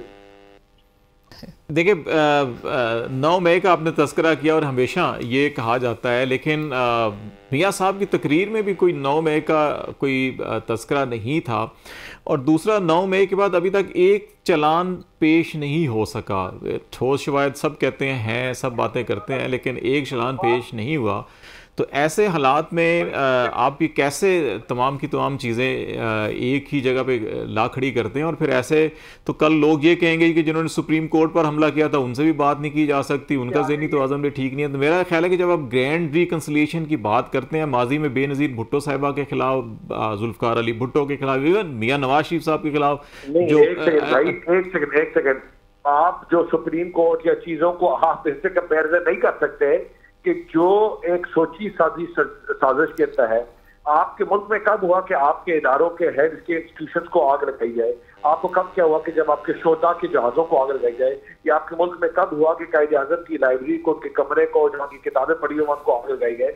और इतनी सोची साजी साजिश के तहत बड़ी प्लान, एक नहीं पूरी प्लान तरीके के साथ की जाए। उन लोगों के साथ वो ये कोई जो एक तैश में आके करने वाली चीज अलग होती है, और जो सोची साजी साजिश के थ्रू, प्लान के थ्रू, उनको जब दोबारा मौका मिलेगा वो फिर ये करेंगे, क्योंकि दे ब्रीड ऑन इट। उनकी सियासत इसी चीज के ऊपर है और इसी सियासत में वो बिलीव करते हैं। चले ये देखिए, ये दोनों फरीक ये कहते हैं कि ये बिल्कुल plan, I think call drop हो गई है, राब्ता मुनक़ता हो गया। दानियाल चौधरी साहब ने हमें फिर भी काफ़ी वक्त दिया। रहनुमा मुस्लिम लीग नवाज दानियाल चौधरी साहब इस वक्त हमसे बात कर, थोड़ा मेरा ख्याल से उनको सवाल शायद सख्त लगा, लेकिन जो इन्होंने बात की है कि जी पिछला जो 16 माह है ये किस तरह से इससे डिटैच कर सकते हैं अपने आप को। उनके भाई यहाँ पर हुकूमत कर रहे थे, ये कह रहे हैं दानियाल साहब भी कि जी फायर फाइटिंग में हमने गुजार दिया है, ये फायर फाइटिंग वाला मोड था। अब पाकिस्तान की 70 साल हिस्ट्री में अगर आप ये देखें तो 35 साल हमारे फौजी अदवार थे, जिसमें जनरल अयूब का, जनरल ज़िया का, जनरल मुशर्रफ का अदवार गुजरे। पंजाब के अंदर आपके 5 साल आप करें परवेज़ इलाही साहब के, और कोई मंजूर भट्टू साहब के शायद गालबन उनको 2-2.5 साल वो थे, तो ये 7 साल निकाल दें तो 35 साल पंजाब में PMLN ने हुकूमत की। और इसी तरह सिंध के अंदर आप जाम सादक का और अरबाब रहीम के 5 साल निकालें, और तो पाकिस्तान पीपल्स पार्टी सिंध के अंदर गवर्नमेंट बाकी तमाम 25-30 साल जो है वो कर रही है। इन हालात के अंदर ये कहना कि जी के हमें टाइम नहीं मिला या हम नहीं कर सके और हमें हमेशा इक़्तिदार से अलग किया गया या निकाला गया, और दूसरी तरफ पूरी 70 साल की पाकिस्तान की जो आपकी सोशो इकनॉमिक फैब्रिक भी आप कर लें, यार जो भी हमारी पोजीशन इस वक्त अगर हम तनज़ली में आए जहाँ पर भी हैं, तो वो आप 3.5 साल के दौरे हुकूमत को कहते हैं सारा का सारा ही है। इन 3.5 सालों में आपका 2 साल जो है, मैंने पहले जैसे कहा कि आपका कोर्ट के अंदर गुजर गया, आपकी उस सारे की सारी तो उन्होंने 1.5 साल हुकूमत की है। उस 1.5 साल के अंदर आपने 2 साल मुसलसल 5.5% और 6% जो है कि आपकी इकोनॉमिक ग्रोथ आ रही थी, आपके तमाम इंडिकेटर्स जो हैं वो ठीक चल रहे थे। तो अगर वो चीज़ें ठीक जा रही थी और एकदम फिर 1 साल के अंदर वो नेगेटिव ग्रोथ के ऊपर आए, तो वो 1 साल के अंदर कुछ हुआ होगा ना। जो इकोनॉमिक सर्वे 6% ग्रोथ का था, वो तो शौकत तरीन ने या इमरान खान ने तो पेश नहीं किया था, वो तो बिफ्ता इस्माइल और एहसन इकबाल साहब जो है कि प्रेस कॉन्फ्रेंस कर रहे थे और कह रहे थे ग्रोथ रेट 6% और साथ कह रहे थे नहीं ये ठीक नहीं है, सस्टेनेबल नहीं है। तो मेरा ख्याल है कि हमें जहाँ पे हम ये कहते हैं कि रिकन्सिलिएशन करनी चाहिए, ग्रैंड मुफाहमत करनी चाहिए, वहाँ हमें कुछ हकीकतों को तस्लीम करना चाहिए। हमने मोहतरमा फातिमा जिन्ना को गद्दार कहा, हमने उनके जनाजे पे शेलिंग की, फिर हमें बाद में ख्याल आया कि वो हमने बड़ी ज़्यादती कर दी उनके साथ। इसी तरह हमने जुल्फ़िकार अली भुट्टो को फांसी चढ़ा दिया और फिर बाद में कहा ओ हमने अदालती कत्ल कर दिया, हम बड़े शर्मिंदा हैं कौमी सतह के ऊपर। हमने मोहतरम बेनज़ीर भुट्टो के साथ इन्हीं के कायद की रहनुमाई के अंदर हमने जहाज़ों से वो चीज़ें फेंकी जो हम जिक्र भी करें तो अभी साइबर क्राइम की ज़द में मैं दोबारा अंदर हो जाऊँगा। फिर हमने मियाँ साहब को कहा कि ये जो मोदी का यार है वो गद्दार है, फिर हमने कहा नहीं मियाँ साहब के साथ हमें ये नहीं करना चाहिए था। अब हम वही सारा कुछ जो है कि जो तमाम सियासी क़यादतों के साथ हम करते रहे, अब हम इनके साथ कर रहे हैं, और फिर मुमकिन है कि हम 1, 2 साल, 3 साल के बाद हमारी ये जो मोहब्बत है फिर एक दूसरे के साथ नफरत में बदल जाए, तासुब में बदल जाए, हम एक दूसरे के मुखालिफ सिमत में खड़े हो जाए, फिर हम कहने वो हमने उनके साथ गलती कर दी थी जी, वो हमने तो पूरी तहकीकात की। तो इससे निकल के आगे बढ़ना चाहिए। रहनुमा पाकिस्तान पीपल्स पार्टी जनाब तैमूर तालपुर साहब इस वक्त हमें ज्वाइन कर चुके हैं। तैमूर साहब अस्सलाम वालेकुम, thank you for joining us. Taimur साहब, ये गुज़िश्ता जो माह की हुकूमत थी, साबका हुकूमत, उसके आपके एक अहम इत्तेहादी रही नून लीग, आज उनके ताहयात कायद 4 साल बाद वतन वापस लौटे हैं। आप लोग ऑलरेडी एलिगेशंस आयद कर रहे हैं कि बड़े लेवल प्लेइंग फील्ड जो है वो सबके लिए नहीं है, वो यकसा मौके नहीं है दीगर जमातों के लिए, और एक के लिए जो है, और उन एक की वापसी के लिए जमहूरियत, लाइक बिलावल साहब से जमहूरियत आइन को रोका गया, इलेक्शन को रोका गया, वो वापस आ गए, उन्होंने स्पीच की, उन्होंने मफाहमत की बात की कि सबको आगे लेकर जो है वो मुल्क को आगे लेकर बढ़ा जाएगा, और जो बुनियादी मर्ज है वो कह रहे हैं कि जिसकी वजह से मुल्क बार बार हादसे का शिकार होता है उसको दूर करना होगा। पाकिस्तान पीपल्स पार्टी आज की उनकी तकरीर को, उनकी वापसी को, और बहरहाल अब इलेक्शन में तमाम सियासी जमातें जब जाएंगी तो एक दूसरे के आमने सामने होंगी, कैसे देख रहे हैं आप? जी तैमूर साहब, तैमूर साहब आपको मेरी आवाज आ रही है? हमारा राब्ता, हमें आवाज़ नहीं पहुंच पा रही है तैमूर तालपुर साहब से। जैसे ही हमारा राब्ता होता है तो हम बात करते हैं। बट खालिद साहब, आपको लगता है कि ये दीगर जमातें वो वाकई में फेवर करेंगी, -1 पार्टी वो वाकई में चाहेंगी कि ऐसी प्लेइंग फील्ड हो? देखें, अभी पीपल्स पार्टी इस पे यकीन नहीं रखती। उन्होंने कैबिनेट मीटिंग के अंदर भी PDM की गवर्नमेंट जो है पाकिस्तान तहरीक इंसाफ पे पाबंदी लगाने जा रही थी और उसको कलअदम जमात करार देने की पूरी प्लानिंग थी उनकी, बिलखसूस PMLN की। तो पीपल्स पार्टी ने रेजिस्ट किया था वहाँ पर और उन्होंने फिर कहा था कि नहीं, ऐसा नहीं होना चाहिए। आप मुकदमात करें इंडिविजुअल्स के ऊपर जिन्होंने भी शरपसंद अनासर हैं, आप उनको बिल्कुल करें। तैमूर साहब आ गए जी, मैं आप ले चाहूंगी। लें। तैमूर साहब, अस्सलाम वालेकुम। वालेकुम सलाम। Thank you for joining us. मैं सवाल करना चाहिए थी, आपको गालिबन आवाज़ नहीं पहुंची, लेकिन नवाज शरीफ साहब वापस आए, आज पहली तकरीर की है 4 साल बाद वतन वापस आके, और बड़े ही कोई बड़े फेवरेबल जो प्लेइंग कंडीशंस हैं उसमें वो वापस आए हैं। 24 तारीख तक तो उनकी हिफाजती ज़मानत भी मंजूर हो चुकी थी उनके आने से कबल। और बिलावल साहब ने जिस तरह से कहा कि एक शख्स की वापसी के लिए जमहूरियत, आइन और इलेक्शन को रोका गया, आज वो आके बात कर रहे हैं रिकन्सिलिएशन की, वो सबको साथ लेकर आगे बढ़ने की और मुल्क को आगे बढ़ाने की बात करें, जिसमें वो कह रहे हैं कि जो बुनियादी मर्ज है उसको दूर करना होगा, जिसकी वजह से बार बार मुल्क हादसे का शिकार होता है। You think that will be easy और पीपल्स पार्टी सपोर्ट करेगी इस मूव को? देखिए, पीपल्स पार्टी ने तो बड़ा क्लियरली जरदारी साहब ने कहा है कि हमारे लिए पाकिस्तान पहले है, पाकिस्तान की मईशत पहले है, सियासत उसके बाद है, और ऑफकोर्स जहां पर भी जो भी जरूरत पड़ेगी इस मुल्क के लिए इकट्ठा होकर बैठेंगे। पर that is not the point right now. The point is कि हमने एक लेवल प्लेइंग फील्ड की बात की है जो हमें दिन ब दिन धुंधली होती हुई नजर आ रही है। जिस तरह से प्रोटोकॉल दिया गया नवाज शरीफ साहब को, जो कि एक सजा याफ्ता मुजरिम है, वो हमें समझ में बात नहीं आ रही है। किस तरह से इन्हें जो है वो ये जमानत मिली, ये भी हमारी जो है कानून की नजर की समझ से थोड़ा बात बाहर है। थर्डली जो है जो तरीकेकार होता है कि जब भी कोई इस तरह का कोई सजायाफ्ता मुजरिम आता है तो उनको जाना पड़ता है या अपना सुप्रीम कोर्ट या किसी और कोर्ट में जहां पर उनकी बायोमेट्रिक्स होती है। तो इतनी प्रोटोकॉल कि वो बायोमेट्रिक्स लेके जनाब उनको एयरपोर्ट पे बायोमेट्रिक कराने गए हैं, तो ये जरा चीजें डाउट्स डाल रही हैं। एक और चीज जो बहुत सी बातें मुझे अच्छी लगी नवाज शरीफ साहब की, बहुत सी बातें अंडरस्टैंडेबल, नीयत वाकई साफ है, पर जो एक बात उन्होंने की कि इलेक्शन जो है जब भी इलेक्शन कमीशन चाहेगा तब हम उसमें राजी हैं, तो ये बड़ी दो माने रखती है बात, यानी कि वो डिले करने के मूड में, और ये डिले हम कभी भी किसी सूरत बर्दाश्त नहीं करेंगे। राइट, ये उन्होंने पाकिस्तान आने से कबल बात की थी और हम भी यही बात कहते कि अर्ली इलेक्शंस की, ना टाइमली इलेक्शंस की उन्होंने जिक्र ही नहीं किया, उन्होंने इलेक्शन कमीशन ऑफ पाकिस्तान पे छोड़ दिया। बट तैमूर साहब, पाकिस्तान पीपल्स पार्टी क्या फेवर करेगी ऐसी प्लेइंग फील्ड जिसमें कोई भी सियासी जमात माइनस हो? नहीं जी, बिल्कुल भी नहीं। हम कभी भी किसी सियासी जमात को माइनस करने का सवाल ही नहीं पैदा होता है। पर यस, जिन लोगों ने 9 मई को इस मुल्क की साथ खिलवाड़ किया, इस मुल्क के शहीदों के साथ बदतमीजी की, इस मुल्क के जो आर्मी हेडक्वार्टर्स हैं वहां पर अटैक किया, उन लोगों ने जिनने जाती तौर पे इस मुल्क की मईशत का नुकसान किया, उनको बिल्कुल मैं समझता हूँ ये राइट नहीं आता। पर जो भी और जमाते हैं, और PTI की अगर आप बात करें, PTI में और कुछ लोग जो थोड़े बहुत बचे हैं, अगर वो कुछ वक्त में IPP ज्वाइन ना कर ले तो मैं उनको वेलकम करूंगा कि उन्हें इलेक्शन में खड़े होने देना चाहिए। राइट तैमूर साहब, ये भी बता दीजिए कि जो नवाज शरीफ साहब की वापसी से मुतालिक आप अभी डाउट्स की बात कर रहे थे और काफ़ी सारे आपने डाउट्स गिनवा दिए हैं। जो एक इम्प्रेशन और चेमोगोइयाँ हैं कि ये किसी डील के नतीजे में नवाज शरीफ साहब आए हैं और एक बेनिफिशरी के तौर पे सामने नजर आ रहे हैं, और जिस तरह से उनकी जमात भी क्लेम कर रही है, लाइक आई ऑल्सो सेड कि उनको कोर्ट से रिलीफ भी मिला है और वो काफ़ी एक फेवरेबल कंडीशंस उनके लिए नजर आ रही हैं, और वो खुद भी क्लेम कर रही है उनकी जमात की चौथी बार भी वजीर आजम वो होंगे।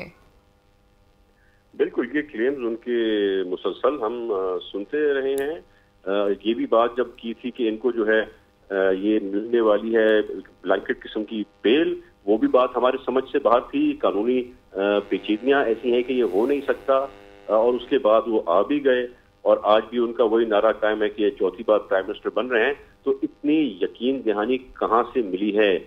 कि इनके जो वर्कर्स हैं वो किस तरह से पहुंचे हैं और कहां से पहुंचे हैं, मुझे सब पता है।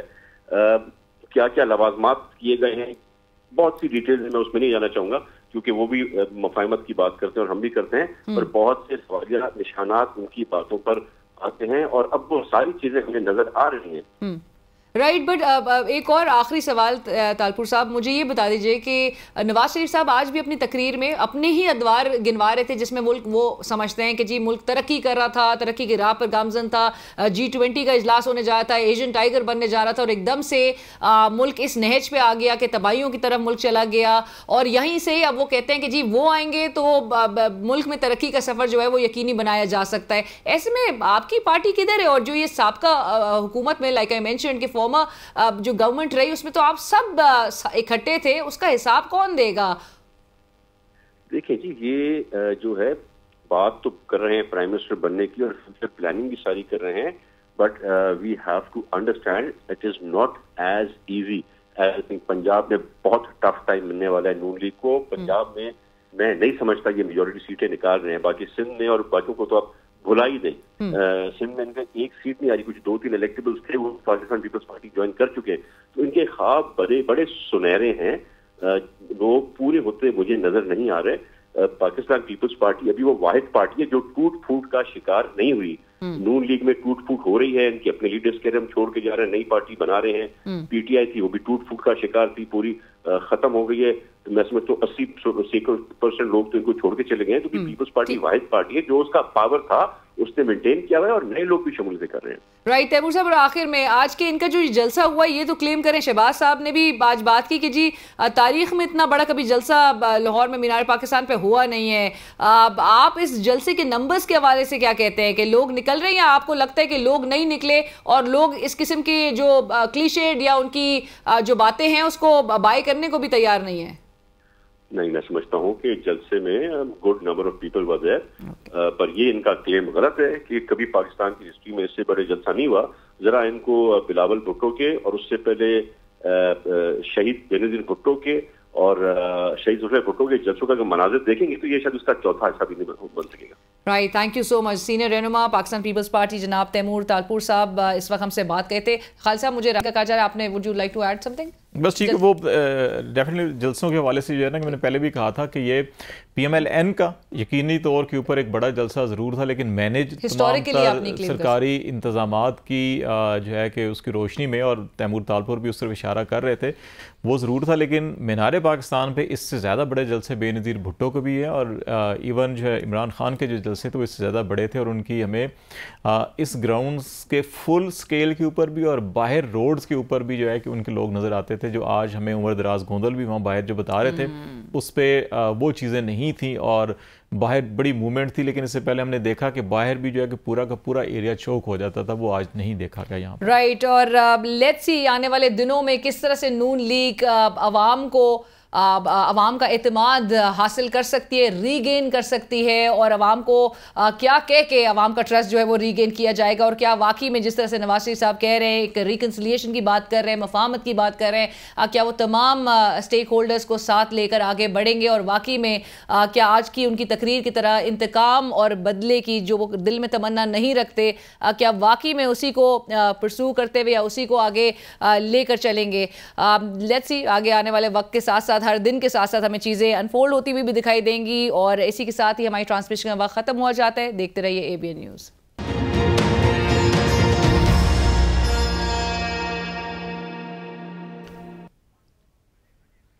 नाज़रीन, ब्रेक के बाद एक बार फिर खुशामदीद ABN न्यूज़ की स्पेशल ट्रांसमिशन में। और ब्रेक के बाद हमें ज्वाइन कर रहे हैं बैरिस्टर दानियाल चौधरी साहब, रहनुमा पाकिस्तान मुस्लिम लीग नवाज़। दानियाल साहब अस्सलाम वालेकुम, बहुत शुक्रिया ज्वाइन करने के लिए। मुबारक हो कि आपके जमात के ताहयात कायद 4 साल बाद पाकिस्तान वापस लौटे। आज उन्होंने पहली तकरीर भी की। Numbers looked very impressive on screen at least. मुझे बताइएगा कि जो नवाज शरीफ साहब की तकरीर थी, अभी हम बात करते थे, बहुत चीज़ें मिसिंग भी उसमें नजर आई और कुछ जो माजी की जहाँ पर वो तरक्की की बातें बहुत प्रिडिक्टेबल भी चीज़ें थी, लेकिन नवाज शरीफ साहब ने एज एक्सपेक्टेड डायग्नोसिस तो उन्होंने ज़रूर बताए, लेकिन उन्होंने मेडिसिन प्रिस्क्राइब नहीं की कि जो मुल्क को जिन हालात में पहुंचाया गया या जिस नहज पे पहुंचाया गया उसको आगे कैसे लेकर बढ़ा जाएगा। देखिए, सबसे इम्पोर्टेंट बात यह है कि आज लाखों का मजमा था उधर मियां नवाज शरीफ को रिसीव करने के लिए, और ये पाकिस्तान में हिस्टोरिकल ऐसा हुआ कि लोग 15-15, 16-16 किलोमीटर की लाइनों में लगे हुए थे और क्या नाम है, वहां पहुंच नहीं सके। और आज जो पाकिस्तान की तारीख में मियां नवाज शरीफ का जो इस्तकबाल था वो उन गरीब लोगों की तरफ से, उन बेरोजगार लोगों की तरफ से जो पाकिस्तान से नाउमीद, पाकिस्तान की मैशत से नाउमीद थे और जो पाकिस्तान के हालात से तंग आ गए थे। मियां नवाज शरीफ का आना और वहाँ खड़ा होना एक नई नवीद और एक नई होप की रे है, और उसका जो आगाज है वो मीनारे पाकिस्तान से हुआ, और इंशाअल्लाह आपको नजर आएगा कि पूरे पाकिस्तान में ये किस तरह फैलेगा। और मैं बार बार एक चीज ये कहता हूँ कि देखिए, हम वाहिद जमात हैं जिसने डिलीवरेंस के ऊपर बात नहीं, डिलीवर करके दिखाया है, बार बार डिलीवर किया है। और उसमें पाकिस्तान, जब मुश्किल हालात मिले पाकिस्तान के, जब हालात रहे, पाकिस्तान को अगर ठीक किया तो हमारी जमात ने किया, मियां नवाज शरीफ ने किया, और आज भी इंशाल्लाह पाकिस्तान को इस बहरान से, इन तारीखियों से मियां नवाज शरीफ ही निकालेंगे। राइट दानियाल साहब, नवाज शरीफ साहब ने चूंकि ये भी मेंशन किया कि वो अपने दिल में इंतकाम और बदले की तमन्ना नहीं रखते, वो सिर्फ खुशहाली पे, कौम की खुशहाली पे फोकस करेंगे, क्या एक्सपेक्ट किया जा सकता है that he will be reconciliatory towards other political parties, और वो चाहेंगे कि जो लेवल प्लेइंग फील्ड हो वो इवन पाकिस्तान तहरीक इंसाफ या उनके चेयरमैन जो उनके बहुत बड़े ओपोनेंट है उनके लिए भी हो? जी, ऐसा कौन सा बंदा हो सकता है कि जो दिल में जिसके साथ इतना जुल्म हुआ हो, जिसकी अपनी शरीके हयात को कंधा ना दे सके, अपनी माँ को कंधा ना दे सके, बाप को ना दे सके। मियां साहब इंतकाम की तमाम चीजों के बावजूद इंतकाम की सियासत को पीछे छोड़ के आए थे, और जिस दिन 2016 में हुकूमत, अभी 2 साल पहले, जब 16 महीने पहले हुकूमत चेंज हुई, तो इंतकाम की सियासत को पीछे छोड़ के, अपनी सियासत को पीछे छोड़ के मुल्क को बचाया, और अभी भी मुल्क को बचाने की बात करते हैं। मुल्क को बचाएंगे और इंशाल्लाह पाकिस्तान को आगे लेके जाएंगे, और वो नहीं चाहेंगे कि किसी को माइनस करके इलेक्शन प्रोसेस से वो फिर मैदान में उतरे। कहा कि नहीं, किसी को भी माइनस करके नहीं, जो भी सिस्टम है वो सिस्टम का हिस्सा बनेगा, जो चल रहा है वो चले, और इसी तरह चलेंगी चीजें। राइट दानियाल साहब, एक और चीज जो आज मियां साहब 2022 के अगस्त के, और उनके हाथ में बिल भी मौजूद था, वो कहते 2017 में बिल की कंपैरिजंस किए और 2022 के अगस्त में, और जिसमें उनके भाई की हुकूमत थी, तो लोग भी परेशान है कि हुकूमत तो आप लोग ने टेक ओवर कर ली थी मामलात, तो अगस्त 2022 में तो नंबर्स का हिसाब जो है वो आपकी जमात को भी देना पड़ेगा। देखें, जो पिछले 16 महीने हमने किया है वो सब में फायर फाइटिंग की है। वो लगी हुई आग जो पाकिस्तान के हर गली कूचे में थी, जो पाकिस्तान के हर घर में थी, जो 4 साल इन्होंने तबाही निकाली, वो हमने आग बंद की, और अब इंशाल्लाह अगले 5 साल तरक्की का सफर शुरू होगा और पाकिस्तान की हम रीबिल्डिंग करेंगे। अच्छा दानियाल साहब, एक चीज़ जो खालिद शबील बोल रहा हूँ मैं, और मियाँ साहब ने ये कहा 2-3 मौक़ों के ऊपर कहा कि वो कौन है जो नवाज शरीफ को हर वक्फे चंद साल के बाद जो है कि वो मुल्क से, कौम से दूर कर देते हैं, और फिर उन्होंने ये भी कहा कि बुनियादी असबाब हमें देखने होंगे, या वो ये कह रहे हैं कि पाकिस्तान में जो बुनियादी मर्ज़ है उसको देखना होगा और उसका हल निकालना होगा। ये इशारतन बज़ाहिर तो वो इस्टेब्लिशमेंट या गैर जमहूरी रवैये जो हैं उसकी तरफ इशारा कर रहे थे, लेकिन आज खुल के नहीं बोले। बहुत से लोगों का ये ख्याल है कि शायद जो अंडरस्टैंडिंग या मुफाहमत या डील के नतीजे में आए हैं, तो वो अभी जो बयानियाँ वो गुजरांवाला में या लंदन में बैठ के कहा करते थे कि हम उनसे हिसाब लेंगे जिन्होंने मुल्क को डिरेल किया, जमहूरियत को डिरेल किया, तो उससे क्या मियाँ साहब अब बैकफुट पे चले गए हैं, या ये बुनियादी अवामिल क्या हो सकते हैं? बैकफुट और फ्रंट फुट की तो बात ही कोई नहीं है। सिर्फ बात है पाकिस्तान को बचाने की, मुफाहमत की, मुल्क की मैशत को बचाने की, और वो मियां नवाज शरीफ ने इंशाल्लाह वो सफर शुरू कर दिया है, उसको हम करेंगे। बेशक उसके लिए हमारी सियासत कुछ अर्सा दाव में लगी, मुश्किल हालात रहे, लेकिन आज जब उन्होंने ये बात की कि उन अनासर को या उन लोगों को फर्द वाहिद और उनकी बातें की, लेकिन देखिए हमने बार बार डिलीवर किया। मुशर्रफ के 10 साल के अदवार के बाद जब मुल्क तारीखियों में था तो हमने पाकिस्तान को दोबारा रीबिल्ड किया। उससे पहले हमने 92-93 में पाकिस्तान को तरक्की की राह में डाला। फिर उसका तोहफा क्या दिया कि आपको फिर मियां नवाज शरीफ को जला वतन और जेलों में, और फिर उसके बाद 10 साल की जला वतनी। तो मियां साहब ने खाली वो चीज की कि मुझे इस दफा इस पाकिस्तान को इस मुश्किल बहरान से निकालने के लिए, इस मुल्क को आगे लेके जाने की जो तोहफा है वो जेल और जलावतनी खुदा के लिए ना दी जाए। दानिया साहब, एक चीज़ जो जमहूरी कुव्वतें होती हैं, जमहूरी क़यादतें होती हैं, वो हमेशा जमहूर के ऊपर इन्हिसार करती हैं और उनकी बुनियादी ख्वाहिश हमेशा ये रही होती है। मियाँ साहब ने भी कहा कि आइन की रूह के मुताबिक हमें सबको मिलकर आगे जाना है। तो आइन तो ये कहता है कि एक स्पेसिफिक टाइम फ्रेमवर्क के अंदर इलेक्शन होने चाहिए, लेकिन मियाँ साहब की पूरी तकरीर के अंदर इलेक्शन का कहीं एक लफ्ज़ तक जिक्र नहीं था। इसकी क्या वजह है? देखिए, हम तो चाहते हैं इलेक्शन कल हो, आज के बदले, और इलेक्शन जितने जल्दी हो सके हम इलेक्शन करवाएं। और मियां नवाज शरीफ की आज तकरीर में इलेक्शन का जिक्र ना करना, उसकी सिर्फ एक ही रीजन है कि वो this is an understood thing कि इलेक्शन होने चाहिए। हम सबसे ज्यादा अफेक्टेड जमात रहे हैं और हम चाहते हैं इलेक्शन हो, लेकिन जो अभी हालात हैं, वो हालात का जो तकाजा है वो ये था कि मियां साहब की ये स्पीच थी, और ये एक हारे हुए लीडर की स्पीच नहीं थी, विनिंग स्पीच थी। और विनिंग स्पीच ऐसी ही होती है, और वो विनिंग स्पीच छक्का मारने का मैच जीतने के बाद स्पीच थी। दानियाल साहब, ये भी जरूर बताइएगा कि चूंकि मियां साहब 2019 में 4 हफ्ते की बेल पर गए थे मुल्क से बाहर, और उनको 4 साल लगा मुल्क वापस आने में, उसके रीजंस उन्होंने क्यों नहीं बताया आज अवाम को? जी जी, आपको आवाज आ रही है? किसके रीजन नहीं बताए? जो 4 साल जो उनके कयाम, लंदन में जो उनका कयाम था, अगरचे वो गए इलाज के गर्ज से थे। किसको नहीं पता कि उसके रीजन किसको नहीं पता, या किसको नहीं पता कौन था क्या था? सबको पता है, कितनी दफा उनका नाम ले चुके हैं। अब और क्या करें कि बाबू को आके मुक्के और मारने और लड़ने से तो रह गए हैं। आई थिंक कि हमने जो ही हमने कहा कि हमने तमाम चीजों को पीछे छोड़ के, इन तमाम बातों को पीछे छोड़ के मुल्की सियासत को, मुल्क की जो इश्यूज हैं उनको हाईलाइट किया, उनकी बात की, और पाकिस्तान की जो बेरोजगार और गरीब बंदे की सियासत है उसकी बात की, और मुल्क को आगे लेके जाने की बात की। राइट। सो इलेक्शन कैंपेनिंग में भी आप लोग जब मैदान में उतरेंगे तो हमें इस किस्म के नारे भी, एहतसाब की आवाज जो है वो सुनाई नहीं देगी, वो सिर्फ और सिर्फ तरक्की पर फोकस होगा। देखिए, हम मफाहमत की बात कर रहे हैं, मफाहमत की सियासत कर रहे हैं, बार बार ये कर रहे हैं, लेकिन इसका ये मकसद मतलब नहीं है कि जो हमारे साथ जमात के साथ हुआ वो हम उसका जिक्र नहीं करेंगे। उसका जिक्र बिल्कुल करेंगे, लेकिन जो उसका आगे फैसला है क्या करना है वो रब के ऊपर छोड़ दिया है। राइट। दानिया साहब, ये भी बता दीजिएगा, पीटीआई ने रिसेंटली सदर मुमलिकत से मुलाकात करके ग्रैंड डायलॉग की रिक्वेस्ट की है कि सियासी जमातों और जो पावर स्ट्रक्चर के जो स्टेक होल्डर्स हैं तमाम, उनके दरमियान होनी चाहिए। ग्रैंड डायलॉग उनके साथ होता है जिनके जो 9 मई के वाकयात में शामिल ना हो, जो पाकिस्तान को जलाने में शामिल ना हो, मुल्क को आग लगाने के में शामिल ना हो, मुल्क को तोड़ने में शामिल ना हो। जो लोग जिनका मकासद भी मुल्क को डे 1 से, जब 5 रुपए की रोटी, 60 रुपए का डॉलर और 50 रुपए का फ्यूल था, तब भी उनकी सियासत थी मुल्क को जलाना, गिराना, मुल्क को बंद करना, और आज भी वही थी।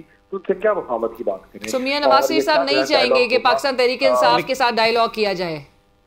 देखें, अगर इमरान खान के अलावा कोई नॉर्मल बंदा जिसका मेंटली हालात ठीक हो, ज़हनी हालात ठीक हो, जो जिसके जो मुल्क का दर्द रखा हो, गरीब का दर्द रखता हो, और बातों से बढ़ के आगे काम करना चाहिए, तो बिल्कुल उनके साथ बात की जा सकती है।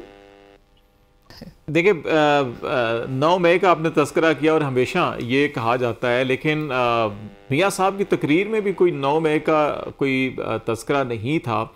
और दूसरा, 9 मई के बाद अभी तक एक चलान पेश नहीं हो सका। ठोस शवायद सब कहते हैं, सब बातें करते हैं, लेकिन एक चलान पेश नहीं हुआ।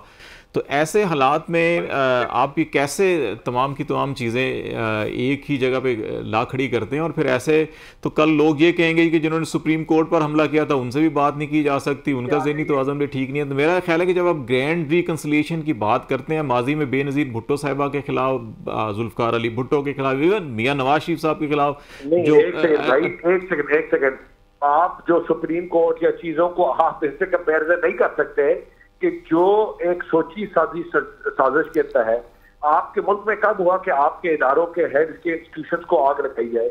आपको कब क्या हुआ कि जब आपके शोधा के जहाज़ों को आग लगाई जाए? या आपके मुल्क में कब हुआ कि कायदे आज़म की लाइब्रेरी को, उनके कमरे को, जहाँ की किताबें पढ़ी हुई उनको आग लगाई गए? और इतनी सोची साजिश के तहत बड़ी प्लान, एक पूरी प्लान तरीके के साथ की जाए उन लोगों के साथ, वो ये कोई जो एक टैश में आके करने वाली चीज अलग होती है, और जो सोची साजिश के थ्रू, प्लान के थ्रू उनको जब दोबारा मौका मिलेगा वो फिर ये करेंगे, क्योंकि दे ब्रीड ऑन इट। उनकी सियासत इसी चीज के ऊपर है और इसी सियासत में वो बिलीव करते हैं। चले, ये देखिए, ये दोनों फरीक ये कहते हैं कि ये बिल्कुल plan I think call drop हो गई है, राब्ता मुनक़ता हो गया। दानियाल चौधरी साहब ने हमें फिर भी काफ़ी वक्त दिया। रहनुमा मुस्लिम लीग नवाज़ दानियाल चौधरी साहब इस वक्त हमसे बात कर, थोड़ा मेरा ख्याल से उनको सवाल शायद सख्त लगा, लेकिन जो इन्होंने बात की है कि जी पिछला जो 16 माह है ये किस तरह से इससे डिटैच कर सकते हैं अपने आप को। उनके भाई यहाँ पर हुकूमत कर रहे थे, ये कह रहे हैं दानियाल साहब भी कि जी फायर फाइटिंग में हमने गुजार दिया है, ये फायर फाइटिंग वाला मोड था। अब पाकिस्तान की 70 साल हिस्ट्री में अगर आप ये देखें तो 35 साल हमारे फौजी अदवार थे, जिसमें जनरल अयूब का, जनरल ज़िया का, जनरल मुशर्रफ का अदवार गुजरे। पंजाब के अंदर आपके 5 साल आप करें परवेज़ इलाही साहब के, और कोई मंजूर भट्टू साहब के शायद गालिबन को 2-2.5 साल वो थे, तो ये 7 साल निकाल दें तो 35 साल पंजाब में PMLN ने हुकूमत की। और इसी तरह सिंध के अंदर आप जाम सादक का और अरबाब रहीम के 5 साल निकालें, और तो पाकिस्तान पीपल्स पार्टी सिंध के अंदर गवर्नमेंट बाकी तमाम 25-30 साल जो है वो कर रही है। इन हालात के अंदर ये कहना कि जी कि हमें टाइम नहीं मिला या हम नहीं कर सके और हमें हमेशा इक़्तिदार से अलग किया गया या निकाला गया, और दूसरी तरफ पूरी 70 साल की पाकिस्तान की जो आपकी सोशो इकनॉमिक फैब्रिक भी आप कर लें, और जो भी हमारी पोजीशन इस वक्त अगर हम तनज़ली में आए जहाँ पर भी हैं, तो वो आप 3.5 साल के दौरे हुकूमत को कहते हैं सारा का सारा ही है। इन 3.5 सालों में आपका 2 साल जो है, मैंने पहले जैसे कहा कि आपका कोर्ट के अंदर गुजर गया, आपकी उस सारे की सारी तो उन्होंने 1.5 साल हुकूमत की है। उस 1.5 साल के अंदर आपने 2 साल मुसलसल 5.5% और 6% जो है कि आपकी इकोनॉमिक ग्रोथ आ रही थी, आपके तमाम इंडिकेटर्स जो हैं वो ठीक चल रहे थे। तो अगर वो चीज़ें ठीक जा रही थी और एकदम फिर 1 साल के अंदर वो नेगेटिव ग्रोथ के ऊपर आए, तो वो 1 साल के अंदर कुछ हुआ होगा ना। जो इकोनॉमिक सर्वे 6% ग्रोथ का था, वो तो शौकत तरीन ने या इमरान खान ने तो पेश नहीं किया था, वो तो बिफ्ता इस्माइल और एहसन इकबाल साहब जो है कि प्रेस कॉन्फ्रेंस कर रहे थे और कह रहे थे ग्रोथ रेट 6%, और साथ कह रहे थे नहीं ये ठीक नहीं है, सस्टेनेबल नहीं है। तो मेरा ख्याल है कि हमें जहाँ पे हम ये कहते हैं कि रिकन्सिलिएशन करनी चाहिए, ग्रैंड मुफाहमत करनी चाहिए, वहाँ हमें कुछ हकीकतों को तस्लीम करना चाहिए। हमने मोहतरमा फातिमा जिन्ना को गद्दार कहा, हमने उनके जनाजे पे शेलिंग की, फिर हमें बाद में ख्याल आया कि वो हमने बड़ी ज़्यादती कर दी उनके साथ। इसी तरह हमने जुल्फ़िकार अली भुट्टो को फांसी चढ़ा दिया, और फिर बाद में कहा ओ हमने अदालती कत्ल कर दिया, हम बड़े शर्मिंदा हैं कौमी सतह के ऊपर। हमने मोहतरम बेनज़ीर भुट्टो के साथ इन्हीं के कायद की रहनुमाई के अंदर हमने जहाज़ों से वो चीज़ें फेंकी जो हम जिक्र भी करें तो अभी साइबर क्राइम की ज़द में मैं दोबारा अंदर हो जाऊँगा। फिर हमने मियाँ साहब को कहा कि ये जो मोदी का यार है वो गद्दार है, फिर हमने कहा नहीं मियाँ साहब के साथ हमें ये नहीं करना चाहिए था। अब हम वही सारा कुछ जो है कि जो तमाम सियासी क़यादतों के साथ हम करते रहे, अब हम इनके साथ कर रहे हैं, और फिर मुमकिन है कि हम 1 साल 2 साल 3 साल के बाद हमारी ये जो मोहब्बत है फिर एक दूसरे के साथ नफरत में बदल जाए, तासुब में बदल जाए, हम एक दूसरे के मुखालिफ सिमत में खड़े हो जाए, फिर हम कहने वो हमने उनके साथ गलती कर दी थी जी, वो हमने तो पूरी तहकीकात नहीं की। तो इससे निकल के आगे बढ़ना चाहिए। रहनुमा पाकिस्तान पीपल्स पार्टी जनाब तैमूर तालपुर साहब इस वक्त हमें ज्वाइन कर चुके हैं। तैमूर साहब अस्सलाम वालेकुम, thank you for joining us. Taimur साहब, ये गुज़िश्ता जो माह की हुकूमत थी, साबका हुकूमत, उसके आपके एक अहम इत्तेहादी रही नून लीग, आज उनके ताहयात कायद 4 साल बाद वतन वापस लौटे हैं। आप लोग ऑलरेडी एलिगेशंस आयद कर रहे हैं कि बड़े लेवल प्लेइंग फील्ड जो है वो सबके लिए नहीं है, वो यकसा मौके नहीं है दीगर जमातों के लिए, और एक के लिए जो है, और उन एक की वापसी के लिए जमहूरियत, लाइक बिलावल साहब से जमहूरियत आइन को रोका गया, इलेक्शन को रोका गया, वो वापस आ गए, उन्होंने स्पीच की, उन्होंने मफाहमत की बात की कि सबको आगे लेकर जो है वो मुल्क को आगे लेकर बढ़ा जाएगा, और जो बुनियादी मर्ज है वो कह रहे हैं कि जिसकी वजह से मुल्क बार बार हादसे का शिकार होता है उसको दूर करना होगा।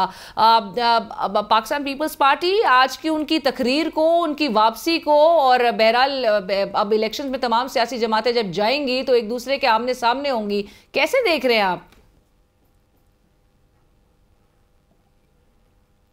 जी तैमूर साहब, तैमूर साहब आपको मेरी आवाज़ आ रही है?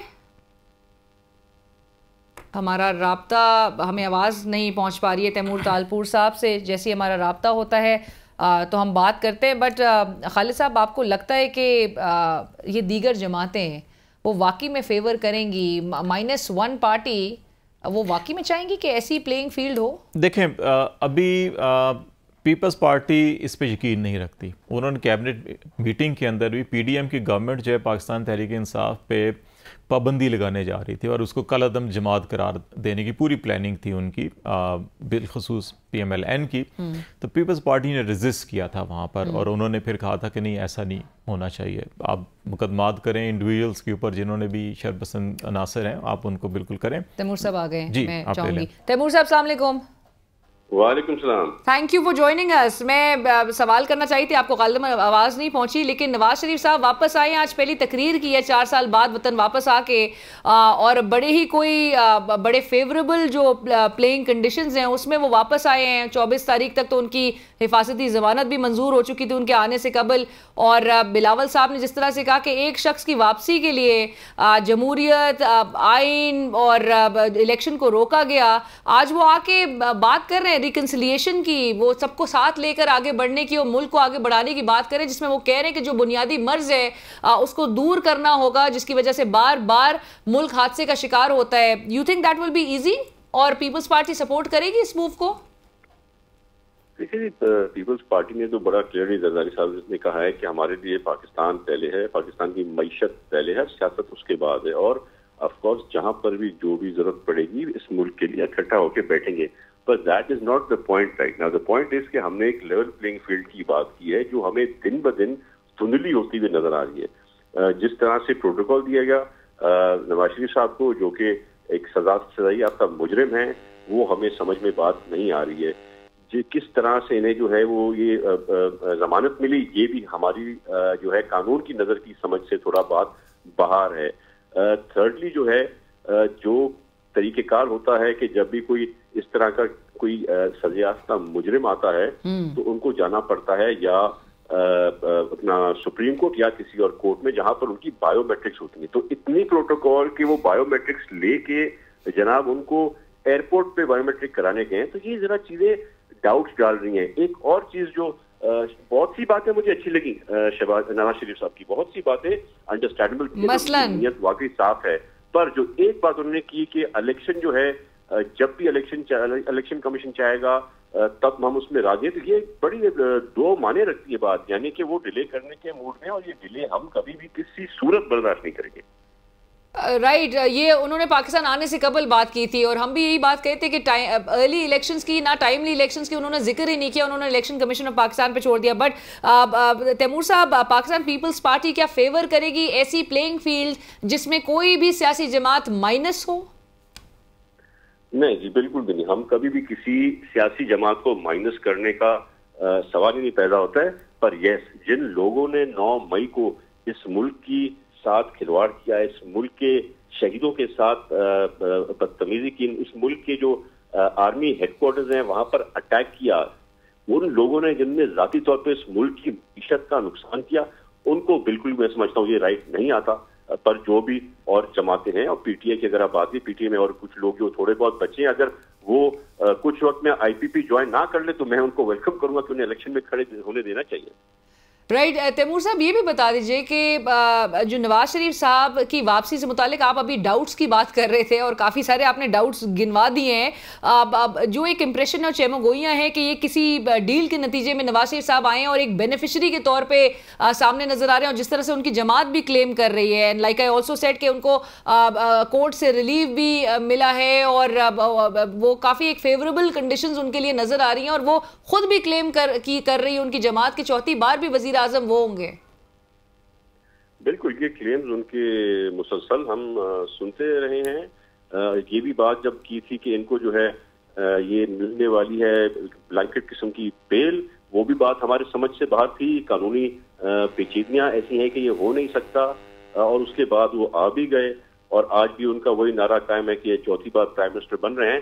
तो इतनी यकीन दहानी कहाँ से मिली है कि इनके जो वर्कर्स हैं वो किस तरह से पहुंचे हैं और कहां कहां से पहुंचे हैं, मुझे सब पता है। क्या क्या लवाजमात किए गए हैं, बहुत सी डिटेल्स मैं उसमें नहीं जाना चाहूंगा क्योंकि वो भी मफाहमत की बात करते हैं और हम भी करते हैं, पर बहुत से सवालिया निशानात उनकी बातों पर आते हैं और अब वो सारी चीजें हमें नजर आ रही हैं। राइट, बट एक और आखिरी सवाल तालपुर साहब, मुझे ये बता दीजिए कि नवाज शरीफ साहब आज भी अपनी तकरीर में अपने ही अदवार गिनवा रहे थे जिसमें मुल्क वो समझते हैं कि जी मुल्क तरक्की कर रहा था, तरक्की की राह पर गामजन था, G20 का इजलास होने जा रहा था, एशियन टाइगर बनने जा रहा था, और एकदम से मुल्क इस नहज पे आ गया कि तबाहियों की तरफ मुल्क चला गया, और यहीं से अब वो कहते हैं कि जी वो आएंगे तो मुल्क में तरक्की का सफ़र जो है वो यकीनी बनाया जा सकता है। ऐसे में आपकी पार्टी किधर है? और जो ये साबका हुकूमत में, लाइक आई मेंशन्ड, कि फॉर्मर जो गवर्नमेंट रही उसमें तो आप सब इकट्ठे थे, उसका हिसाब कौन देगा? देखिए जी, ये जो है बात तो कर रहे हैं प्राइम मिनिस्टर बनने की और फ्यूचर प्लानिंग भी सारी कर रहे हैं, but we have to understand it is not as easy as Punjab में बहुत टफ टाइम मिलने वाला है नून लीग को। पंजाब में मैं नहीं समझता ये मेजोरिटी सीटें निकाल रहे हैं, बाकी सिंध में और बाकियों को तो आप भुला ही नहीं। सिंध में इनका एक सीट नहीं आ रही, कुछ 2-3 इलेक्टेबल्स थे, वो पाकिस्तान पीपल्स पार्टी ज्वाइन कर चुके हैं, तो इनके ख्वाब बड़े बड़े सुनहरे हैं, वो पूरे होते मुझे नजर नहीं आ रहे। पाकिस्तान पीपल्स पार्टी अभी वो वाहिद पार्टी है जो टूट फूट का शिकार नहीं हुई। नून लीग में टूट फूट हो रही है, इनके अपने लीडर्स कह रहे हम छोड़ के जा रहे हैं, नई पार्टी बना रहे हैं। पीटीआई थी, वो भी टूट फूट का शिकार थी, पूरी खत्म हो गई है।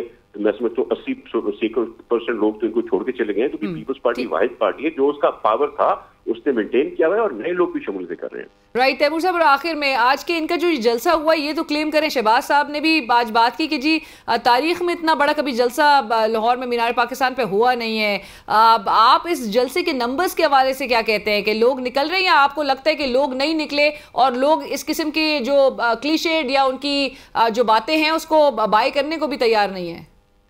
नहीं, मैं समझता हूँ कि जलसे में good number of people were there, पर ये इनका क्लेम गलत है कि कभी पाकिस्तान की हिस्ट्री में इससे बड़े जलसा नहीं हुआ।